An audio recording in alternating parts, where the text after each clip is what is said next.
I'd like to welcome you to Homemaking with Mima. My name is Wendy, and today we're going to be making two desserts, snacks. We're going to be making a friendship brownie and a vanilla wafer cookie. I'm looking off my recipes that I have here.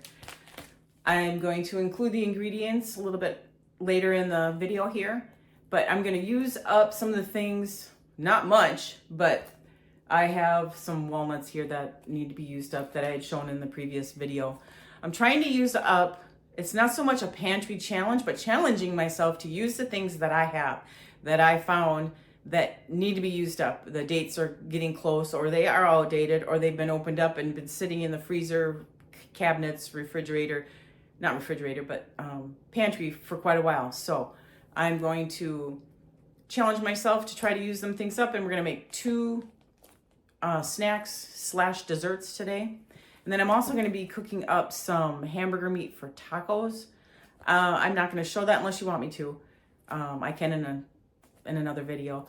But I'm going to use one of the hamburger chubs that we have downstairs. Now, when I did my freezer tour and all that, you had seen that I had two chest freezers, and there was a lot of packaged meat in white packages and like in tubes, not like you would find in a grocery store.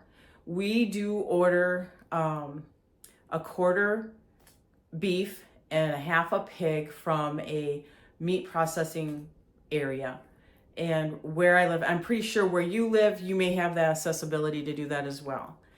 And so we do that every year. And you had seen that everything is marked and all that. We do it every year. So then everything that is in those freezers right now, we'll try to eat up what we can. And then before we place our order for a new quarter beef and half a pig, everything will be moved into one chest freezer, and then all the new stuff will be placed into the empty chest freezer so that we know which ones need to be eaten up first. So if you have any questions about that, the best thing for you to do is do research online to see if someone in your area processes beef, pork, chickens. We don't get chickens, but we do get the quarter beef. We get a quarter beef because we're a smaller family. And then we can also order extra hamburger from that, the processing area. So I'm going to bring you along for that today. So let's go and get this done. So I'm just going to gather up some of my things. And as you can see, I have a two-step ladder. I'm short. Anyone else out there short? I can't reach the tops of my cabinets. So two-step ladder it is. And I have my cocoa here. I believe I'm going to need salt and probably baking powder, vanilla. So I'll gather up the rest of the things. I think this is all that I need the two-step ladder for. So I'll get the rest of the items. So for the friendship brownie, I'm going to give you the ingredients and the measurements for that. It calls for 1 cup plus 2 tablespoons of all-purpose flour, 2/3 cup packed brown sugar down here, 3/4 teaspoon of salt right here, 2/3 cup of white sugar, 1 teaspoon of baking powder, 1/3 cup of baking cocoa, 1/2 cup of semi-sweet chocolates. I'm using the minis. 1/2 cup of chopped walnuts, and as you can see, I took the walnuts out of the bag if you've seen the other video, and I put them in smaller containers, and it says use up first because they were an open bag.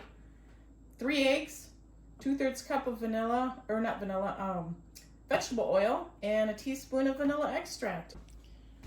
So I'm going to give you the ingredients and the measurements for the vanilla wafer cookie that I'm making today, and again, it's on this. I cut out the recipe right here.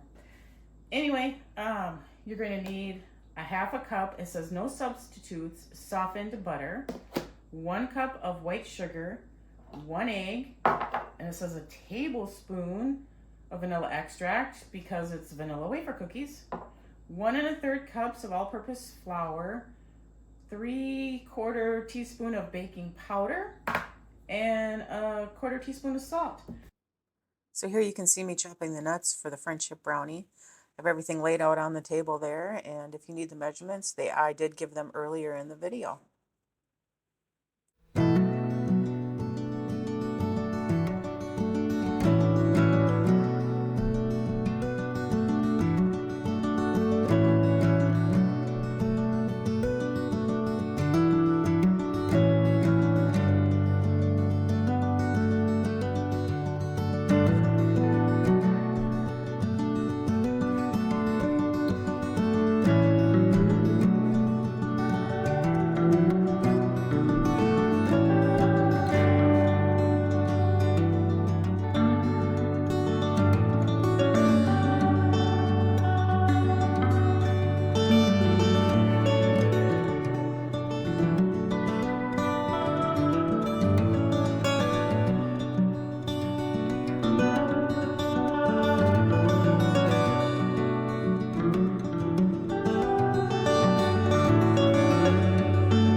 So the batter is all mixed up now, and I'm just cleaning off my beater, and I'm going to be placing it into a greased Pyrex dish.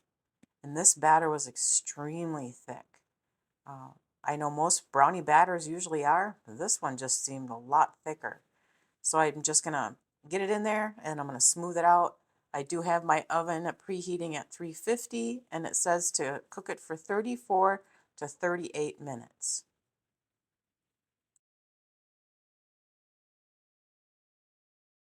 I need a cup of sugar. I'm going to use a half a cup and do it twice. Just easier to get in the container.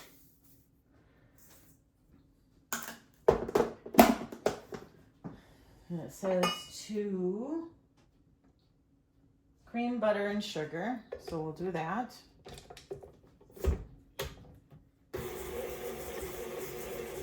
Start out slow so you don't end up having everything shoot out all over you. And you can do this with a regular hand mixer as well. You can do it by hand actually. But I have an old KitchenAid. It's over 20 years old, so, and it's seen its better days. So while we're creaming that together, I've got the 1 egg and tablespoon of vanilla extract. So I'm just going to mix those up so it beats in better.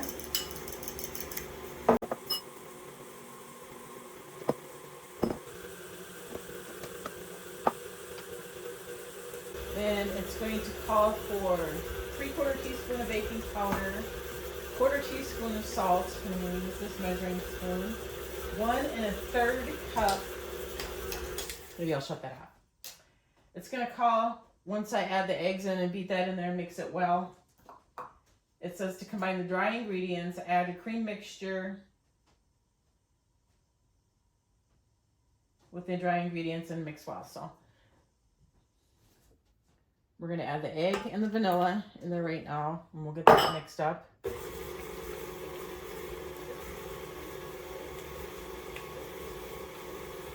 One 1/3 cup of flour.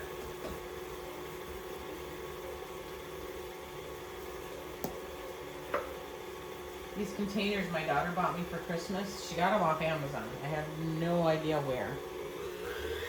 Get that creamed up better. Sorry if it's noisy.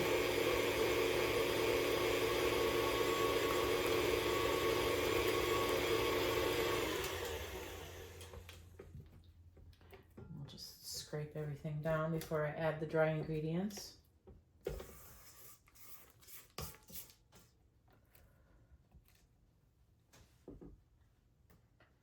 So here's the 1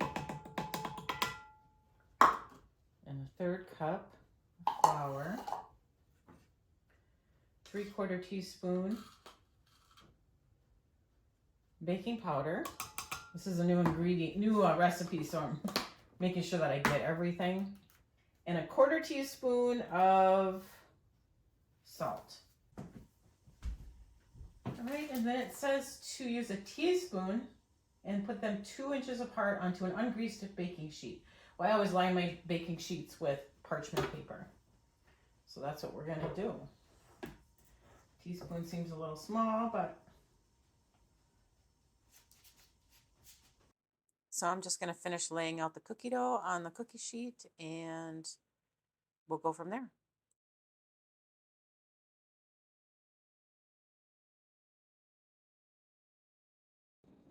So I'm all done with the cookie dough, getting it out on the cookie sheet. I believe it made 25 cookies at teaspoon measurements. It says to preheat the oven 350, cook for 12 to 15 minutes. So I threw the cookies in and I'm gonna put them in for 6 minutes and then I'm gonna turn them and switch them. That's what I do with all my baked goods. And we'll put them in for another 6 minutes and then we'll check them. Okay, so the timer's gone off and yeah, they did spread some. Oh, the bottom ones did really spread. Not so much a tiny wafer cookie, but a cookie. So what I'm gonna do is, excuse the videoing, I'm doing it one-handed here. Switch them and turn them.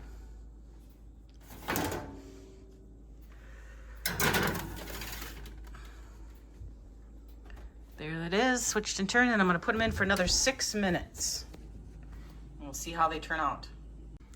Okay, so this is a total of 12 minutes. They feel a little soft still, not quite so brown. So I'm gonna leave them in for another 3 minutes. All right, so that additional 2 minutes is up.